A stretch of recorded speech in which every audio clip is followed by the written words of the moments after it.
The second season begins with Dr. Klein continuing her psychological experiment on a group of girls, aiming to prove that women deserve to hold positions of power and authority as an alternative to the male-dominated world that thrives on violence. She promotes the experiment as a wellness trip to Hawaii, successfully gathering several girls to study their behavior. Klein orchestrates a fake plane crash, leaving the group stranded on a remote island in the ocean. The girls' parents, unaware of the real purpose, had supported their participation. Among the group are two secret participants in the experiment, Jeanette, who dies early on, and Nora, the twin sister of Rachel. After 50 days on the island, the girls are moved to a facility on an isolated Brazilian island for the final stage of the experiment, where they're questioned by a psychologist and an investigator to assess their mental states. The first season ended with Leah escaping her room and discovering a control center full of screens, revealing that a group of boys had also been part of the same experiment. Season 2 opens with Dr. Klein comparing the two experiments, the girls' 50-day trial and the boys' 32-day one. She's thrilled with the outcome, proof, in her view, that women surpass men in adaptability, endurance, and emotional strength under pressure. She instructs the investigator and psychologist to begin interrogating each participant. The story starts with Raphael, one of the boys, recounting his 32 days on the island. He admits the experience changed him, though he resents it because it wasn't by choice. The boys' story begins much like the girls'. They wake up on the island after the same staged crash, terrified and confused. Kieran, the natural leader, steps up and divides them into two groups to search for any sign of shelter or civilization. He leads one group while Raphael leads the other. Meanwhile, DJ, who injured his leg on impact, sits alone on the shore, cursing his mother for sending him there. Both teams explore, but return empty-handed. Among them are Scotty and his friend Bo. Bo has a chocolate bar, which Scotty tells him to hide since they don't know how long they'll be stranded. Scotty mocks the others, saying they're all rich kids who know nothing about survival or managing resources, insisting that only he and Bo can plan properly. Back in the interrogation facility, the investigator and psychologist question the girls again, focusing on Rachel's recent incident. On the girls' island, Nora stands by the shore while Leah climbs out of the pit Nora had pushed her into, suspecting her involvement in the experiment. Leah furiously runs toward Nora, but suddenly spots a shark in the water heading straight for her.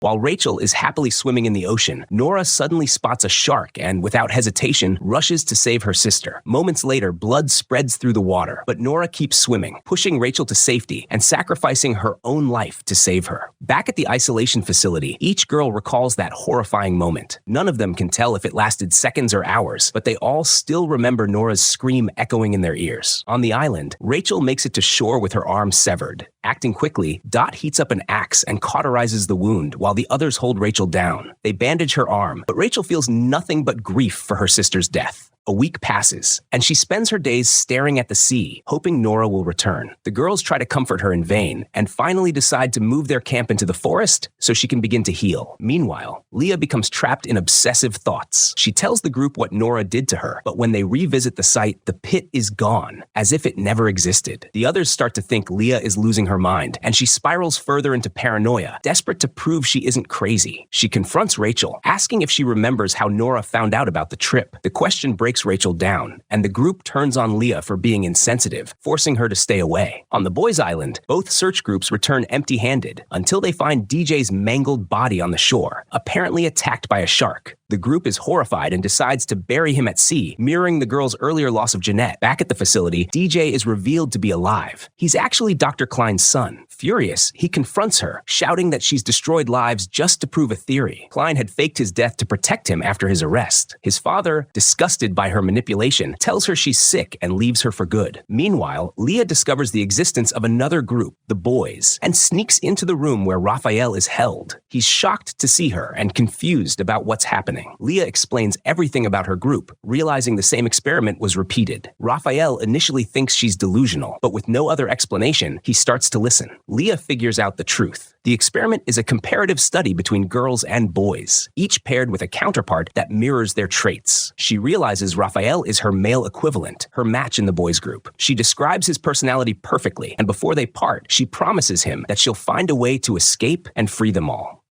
Leah asks Raphael to tell her everything that happened on the island. The story flashes back to Raphael's life before the trip. He lives with his humble family in a small border town and crosses the border every day before dawn to attend school. Though his parents live modestly, they work hard to support his education. Raphael describes himself as quiet, invisible to others, and unsure of who he is until he falls in love with Christina, a girl from a wealthy, unprivileged family very different from his own. Over time, Christina's feelings fade because she realizes Raphael depends entirely on her and has no goals or ambition of his own. One day, Christina's family invites Raphael to a charity gala. Despite having soccer practice and helping his mother at her small stand afterward, Raphael decides to attend the event to impress Christina and feel worthy of her. When he tells his parents, they're shocked and disappointed. His father warns him that his grades are dropping and that Christina will eventually leave him once she goes to college because they come from different worlds. Raphael ignores his father's words and sneaks out to the event. While crossing the border, traffic builds up, and in a moment of frustration, Raphael accidentally hits the car in front of him. The police arrest him, and at the station, unable to contact his parents, he calls Christina's family instead. They bail him out, but afterward, Christina grows distant, seeing him as irresponsible and dependent. Their relationship falls apart. Leah interrupts his story and promises that she'll get him and the rest of the group out of captivity. Determined, Leah confronts the facility's psychiatrist and tells him a story. 2 plane crashes were orchestrated, and the passengers from both were drugged and taken to isolated islands under constant surveillance. She says she knows he isn't truly in charge. Standing up, Leah looks directly into the one-way mirror where Klein is watching and says she knows she's being kept for a reason and that she's ready to give Klein what she wants. Back on the girls' island, Rachel and Leah stand by the shore, apologizing to each other for everything that happened. Suddenly, they see a floating box in the water. Believing it holds supplies, they swim out and bring it back to shore. Inside, they find party decorations, stuffed animals, and plates, items meant to lift their spirits. They laugh and decide to use the box to store food. Meanwhile, Martha has completely changed. Once a gentle girl who revered animals due to her native heritage, she now hunts them herself. She's become stronger and braver than ever before, shaped by survival. Each member of the group gradually changes, and together they begin to see themselves as one family. Back at the isolation facility, Klein oversees the interrogations of Raphael and the others. She instructs the psychologist to focus on Leah and decides to take his place in the next session. The next interview is with Scotty. As soon as he sees Klein, he mocks her, saying her body language looks like she's acting in a TV drama and that she seems new to the field. The investigator laughs, taking over the session himself. He asks Scotty about the group's encounter with a wild animal on the island. Scotty calls it not just an encounter, but a savage, epic war, and begins recounting their second day on the island. Kieran, self-appointed leader, ordered everyone to build a shelter before the rain came. The boys gathered wood and managed to construct a hut, but that night they heard terrifying noises. Panicking, they ran toward the shore and stayed there until morning. The next day, the group decided to go higher ground for safety, setting up ropes and securing a lookout spot. Later, while walking through the forest, Raphael and Seth discovered a locked metal hatch underground. Breaking it open, they found a bunker filled with canned food and water, left by past explorers. They brought some back, but decided to hide the rest deep in the forest to ration their supplies. Scotty and Bo were assigned to store the food. While doing so, Scotty opened the bag and started eating, but Bo refused and told him to put it back. Scotty argued that they had to think about their own survival in case something happened. He pressured Bo into keeping some food in his pocket. When they returned, Bo felt guilty and later decided to go back to return the stolen food. Scotty tried to stop him, insisting they were just being smart, but Bo wouldn't listen. They returned to the forest, and just as Bo was putting the food away, the growling of the wild animal echoed nearby. They ran for their lives toward the rope hill. Scotty climbed first, leaving Bo behind, and the creature attacked, injuring Bo's leg. The rest of the group pulled him up just in time. Back at the facility, Scotty breaks down while confessing he betrayed his best friend by climbing first. When asked how long they'd known each other, he says 9 years. The flashback shows their friendship before the crash. Bo lived with an abusive, obsessive family that punished him for the slightest mess, while Scotty came from a once rich family that went bankrupt and lost everything. Ever since, Scotty had been obsessed with money and planning for the future, determined to one day reclaim the life he lost. One day, he makes a lot of money from a job and decides to invest it in selling t-shirts online. He buys a huge stock and keeps it in his home storage room, but when it's time to sell, he finds the whole place flooded and everything ruined. Meanwhile, Poe's father beats him badly, and Poe leaves with Scott to his old house. They break in through the window, and Scott, full of rage, smashes everything with an axe as if taking revenge for losing his family's home. Poe joins in, destroying everything too, like he's avenging his own family. Back on the girls' island, Rachel's mental state improves. She builds a hut with Leah and starts thinking about becoming a carpenter after going home. Fatin reads Nora's diary to find the date, realizing it's Dot's birthday, so the girls throw her a big surprise party. Dot is overjoyed, calling it her best birthday ever. But when everyone shares their favorite birthday memories, Rachel breaks down, saying she can't believe she'll only celebrate one birthday now that her twin Nora is gone. She walks away in tears, and Shelby follows to comfort her, sharing how she once caused her friend Becca's death and lived with guilt for years. When Rachel asks how she overcame it, Shelby says her faith gave her strength and teaches Rachel a prayer to ask for peace and courage. Rachel repeats it tearfully, finding a small spark of hope. Meanwhile, at the facility, Leah makes a deal with the doctor to get close to Raphael and learn the truth about what really happened on the island. They promise to reunite her with her family if she cooperates, even showing proof that her boyfriend Jeffrey had been asking about her. Leah agrees and pretends to escape into Raphael's room, acting terrified to gain his trust. She asks him to tell her about everyone in his group so she can learn their strengths and weaknesses. Raphael begins his story, saying everything was fine until the day they decided to hunt down the wild animal stalking them, a leopard. Seth came up with a clever plan to trap it, showing he was the smartest and kindest among them. They built a wooden pit trap covered with palm leaves and bait so that once the leopard jumped in, it would fall and die.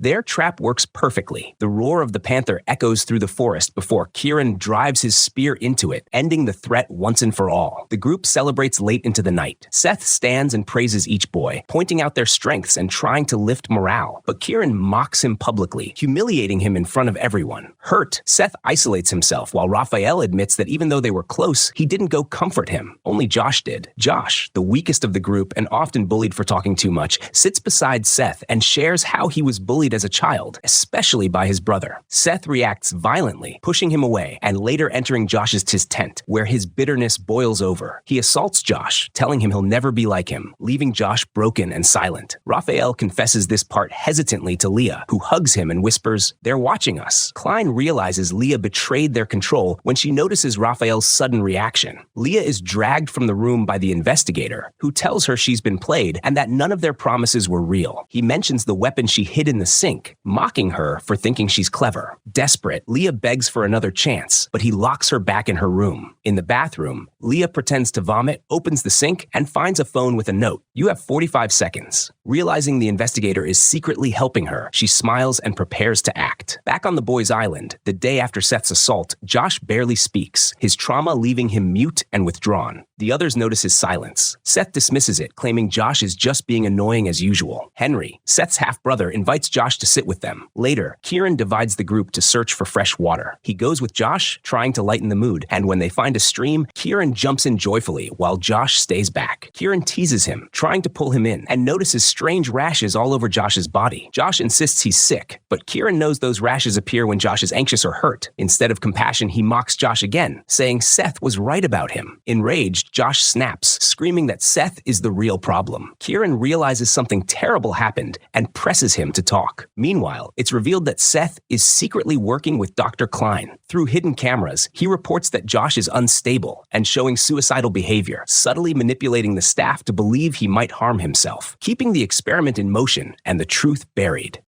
Seth suddenly cuts off all the microphones and cameras in the area, breaking communication with Klein's team. Soon after, the rest of the boys, who failed to find water, return to camp. When Kieran and Josh arrive, announcing they've discovered a stream, Seth runs to hug Josh in relief. But Kieran, furious and protective, snaps, attacking Seth in a fit of rage. He beats him violently before telling the group what happened. The others believe Josh immediately. He's visibly traumatized and confirms that Seth hurt him. Seth insists Josh was drunk and hallucinating, but no one believes him except Raphael, who still sees him as a kind friend. Henry, Seth's half-brother, struggles with the truth and asks Raphael if he really thinks Seth is capable of that. Raphael admits he's not sure, but Henry eventually sides with Josh. The group decides to exile Seth from the camp. Raphael is also alienated for defending him. They all gather around Josh, trying to comfort him, but he quietly asks them not to pity him. He just wants to forget. He makes them promise to never tell anyone what happened. They agree, unaware that this confession is exactly what Dr. Klein wanted to hear after losing their audio feed. Meanwhile, on the girls' island, the morning after Dot's birthday, Rachel decides to hold a funeral for her sister Nora, hoping to finally find peace. Fountain, reading Nora's journal, notices a sketch of a flower with strange numbers and 2 initials. She writes them down, curious about their meaning. That night, Rachel and the others bury Nora's clothes and say goodbye. Later, Fatin sneaks back to the burial site, retrieves the clothes, and finds more numbers written on the tag, matching those from Nora's notes. She's puzzled, but senses they're a clue. Rachel, sitting by the ocean, imagines seeing Nora walking toward her and smiles through tears. In the control facility, Nora is revealed to be alive, watching Rachel through surveillance screens. Klein had faked her death to separate her from her sister and keep her loyal to the experiment. The scene shifts to the interrogation room, where Taylor begins his story. He recalls his life before the trip, his friendship with Henry, and how Kieran, the most popular boy at school, was admired for his charm and athletic build. One day, Taylor sees a video of Kieran training with his coach and checks the coach's Instagram, discovering a photo of him in blackface. Outraged, Taylor exposes the coach online, launching a social media campaign against him. The post goes viral, the coach is fired, and Taylor becomes a minor hero. But one night at school, Taylor and Henry stay late and hear strange noises. They follow the sound and find Kieran drunk and crying. When Kieran sees Taylor, he breaks down further, accusing him of ruining his life.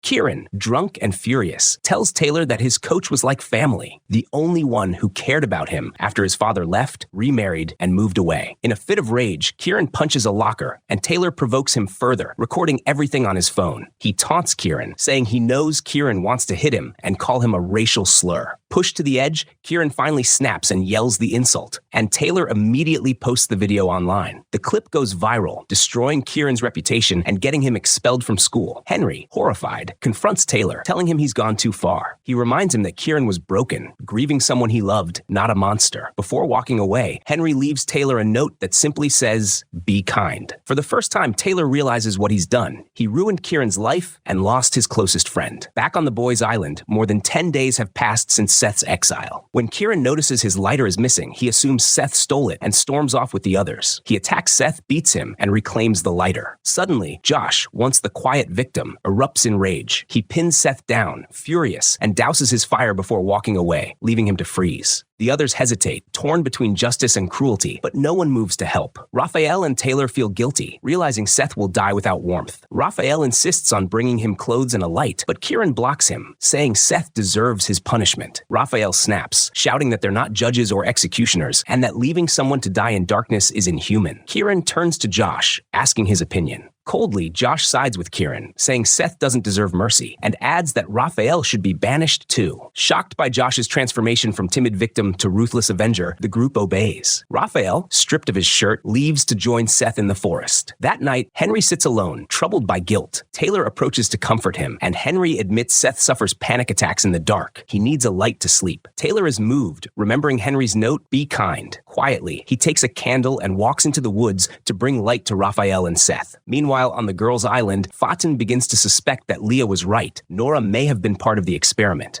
Still, she has no solid proof. The girls slowly adapt to island life. Rachel grows stronger, and the group starts to function like a small community. Martha, however, becomes consumed by guilt. Once a gentle soul, she now spends her days hunting and checking her traps. One morning, she finds blood near one of them and follows the trail to a wounded rabbit surrounded by its babies, trying to nurse. Overcome with horror, she runs back to camp, sobbing that she's a murderer. She slaps herself until she bleeds and then flees into the forest. The girls search frantically until Leah finds her, sitting on the ground, gripping a knife, staring blankly at the lifeless rabbit and its babies. It's clear Martha, crushed by guilt and trauma, killed them herself in a moment of breakdown. The group rushes to help Martha stand, but they're horrified to find she's completely paralyzed, unable to move or even speak. The doctor later explains it's hysterical paralysis, a psychological reaction to severe trauma and guilt, where the body shuts itself down as a form of escape from unbearable emotional pain. We then flash back to the day Dr. Klein recruited Seth for the experiment, mirroring the way she once manipulated Nora. Seth's past unfolds. He grew up in a broken home after his mother abandoned him to live her own life, leaving him with his father, who later married married Henry's mother. Seth and Henry were raised together, but the relationship was complicated. Seth became the quiet, polite, perfect son, the one Henry's mother adored, while Henry himself was often overlooked. The jealousy between them grew silently for years. Seth's loneliness deepened when his closest friend, Julia, came to him in tears one night after her boyfriend tried to force himself on her. Seth, who had secretly loved her for years, comforted her. That night, Julia chose to stay over, and overwhelmed by his kindness, she initiated a brief, intimate encounter. Seth was euphoric. He believed she finally loved him, but the next morning, Julia disappeared from his life completely, leaving him broken and confused, setting the stage for the emotional instability that Klein would later exploit. Back on the boys' island, Kieran and Josh grow inseparable. Kieran takes Josh under his wing, teaching him how to be strong, to never let anyone bully him again. The others spend their days fishing, until Seth, trying to make peace, approaches with a fish he caught and offers it to them as a gesture of goodwill before walking away. The group feels guilty and decides to cook it, but when Kieran and Josh learn it came from Seth, they refuse to eat it. Josh, now hardened and cruel, orders everyone else not to touch it either. Bo, who's cooking, tries to ignore him, but Josh starts mocking him viciously about his weight, his obsessive-compulsive family, and how he was raised under constant punishment. Scotty snaps, furious at Josh for humiliating his best friend, and the camp erupts into chaos. Later, Scotty and Bo leave to join Seth, Taylor, and Raphael, feeling disgusted with how toxic Josh has become. Though none of them forgive Seth, they agree that Josh's transformation is terrifying. Seth suggests they try to reconcile with Kieran and Josh to rebuild the group, but first, he says he needs to talk to his brother Henry. In a quiet, emotional moment, Seth apologizes for the tension between them and admits that Henry's mother loves him more. Not because he's perfect, but because she truly accepts him for who he is. Real love, he says, is when someone still loves you even when you fail. The words strike Henry deeply, and he forgives him. Together, they return to camp, where everyone begins to reconnect. Seth, trying to break the tension, suggests they all play a game together. But when he tries to include Josh, the tension flares again. Josh explodes, unable to contain his anger, and suddenly reveals Seth's dark secret that after Julia left him, Seth kidnapped her cat out of revenge. The confession shocks everyone, shattering the fragile peace they'd just begun to rebuild.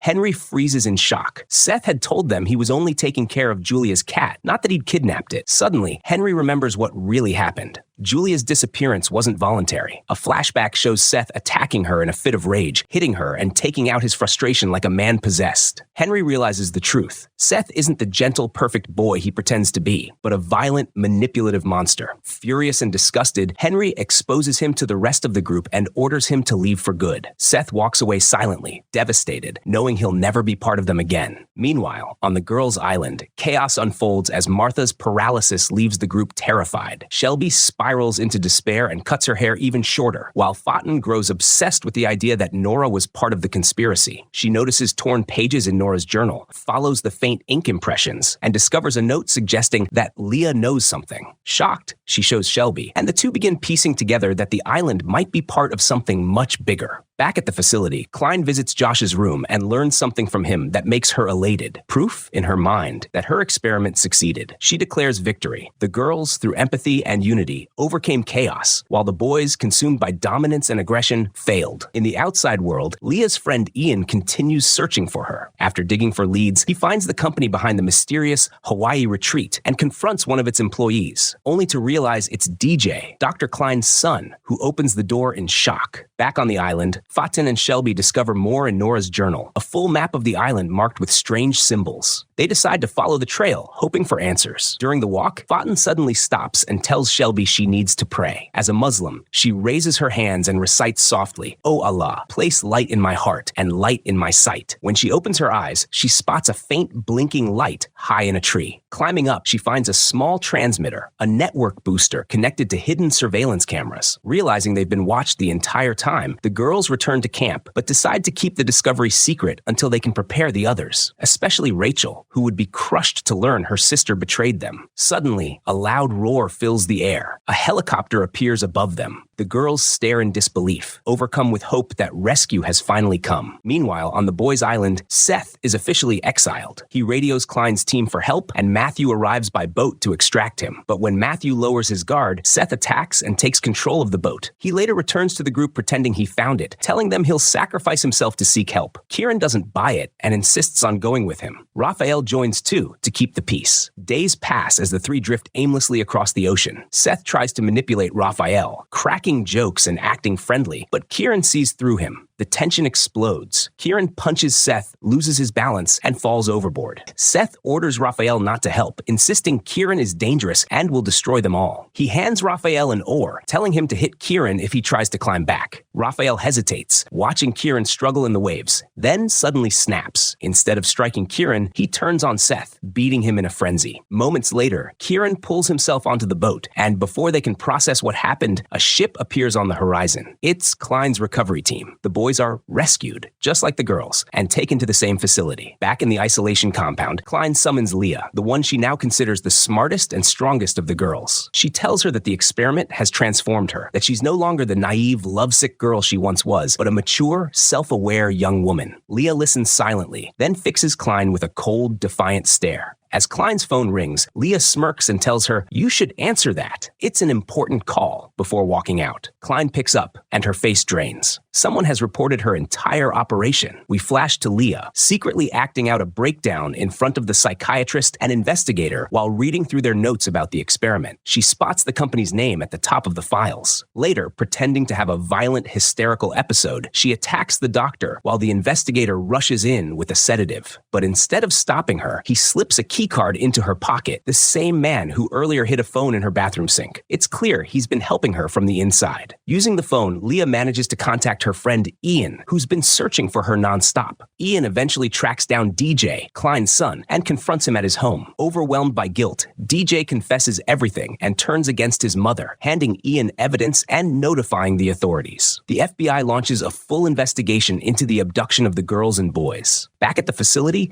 Leah feels proud. She's exposed Klein. But suddenly, the lights cut out, alarms wail, and the security systems shut down. Leah breaks out of her room, finding the other girls. And, to her shock, several of the boys. Together, they rush through dark corridors until they reach a massive hall, only to find it completely empty. Realizing Klein may have escaped, Leah sprints through the building, searching every corner. Meanwhile, we see Klein boarding a private plane, her face calm and collected. She's taking DJ with her, despite his betrayal, along with the psychiatrist and Matthew. She coldly fires Agent Dan after discovering he helped Leah and leaves him behind. As the plane lifts off, Klein outlines her new plan. Phase 3, merging both groups, boys and girls, on a single remote island to observe their combined social dynamics. Back at the compound, Leah and the others finally reach the rooftop and freeze. All around them is open ocean. The facility itself is on an isolated island. Leah screams in disbelief, realizing they've been trapped once again. In the final shot, a familiar figure steps into view. Seth, alive and smiling darkly, standing among the new group on the island. He's now Klein's right hand, the overseer of Phase 3. And with that, Season 2 of The Wilds ends. The experiment is far from over.